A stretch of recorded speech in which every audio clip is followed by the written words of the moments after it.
Your dog has never once seen you as a human being. Not one time. Not when you feed them, not when you cuddle them, not even when you talk to them like they're your best friend.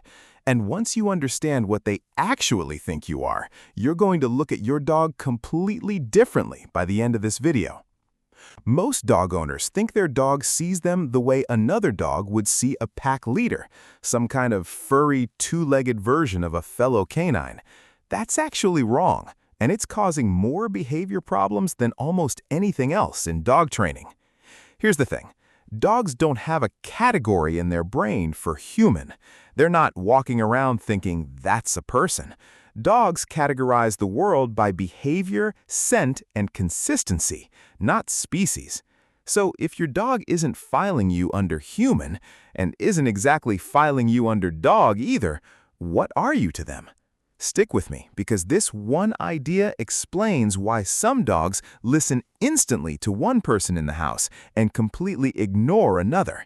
It explains separation anxiety. It explains why your dog stares at you before doing literally anything.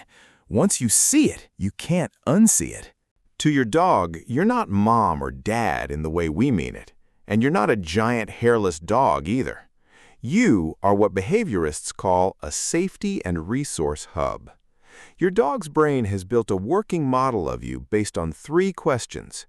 1. Does this thing make good stuff happen? Food, walks, play? 2. Does this thing make bad stuff stop? Fear, loud noises, threats? 3. Is this thing predictable? That's it. That's the whole equation.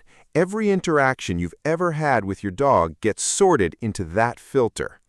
This is why a dog can adore one family member and be lukewarm on another. It's not about who loves the dog more. It's about who has been the most consistent source of good outcomes. Here's where it gets even more interesting. Researchers who study dog cognition have actually tested this using something called the strange situation test, originally designed for human infants. And they found that dogs form attachment bonds to their owners that look almost identical to how toddlers bond to parents. Your dog checks in with your face for information about the world. It's called social referencing. If something scary happens, a vacuum turns on, a stranger walks by, your dog looks at your face before deciding how to react. That's not a dog seeing a human behavior. Wolves don't do this with each other. This is a dog treating you as something entirely unique, an information source they're wired to read constantly. And here's the part most people don't expect. Your emotional state is one of the biggest variables in your dog's entire day. Dogs are extraordinarily good at reading micro-expressions, tone shifts, breathing patterns, even changes in your scent linked to stress hormones. Some detection dogs are trained specifically to smell cortisol spikes in humans.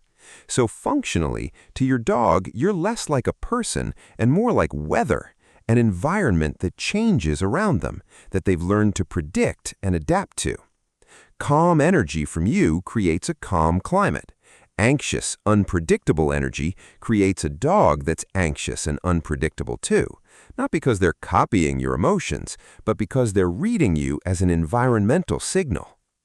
Now here's why this actually matters, not just as a fun fact. If your dog sees you as a resource and safety hub, rather than the human in charge, then dominance-based training, that whole alpha idea, falls apart because your dog was never trying to socially outrank you like a member of the same species. That whole framework was built on a myth. What actually works is consistency. If you want a dog that listens, be predictable with your reactions.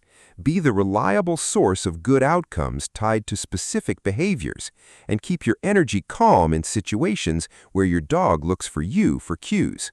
Your dog isn't testing your authority, they're reading your data. So next time your dog stares at you before walking through a doorway, or checks your face the moment the doorbell rings, that's not submission and it's not obedience. That's your dog running you through their model of the world in real time. If this changed how you think about your dog, tell me in the comments. Does your dog check your face when something new happens? I read every comment and I want to hear your dog's story. And if you want the next video, where I break down exactly how to become your dog's most reliable resource, so recall and listening improve fast, hit subscribe and turn on notifications. That video is coming next, and you don't want to miss it. See you in the next one.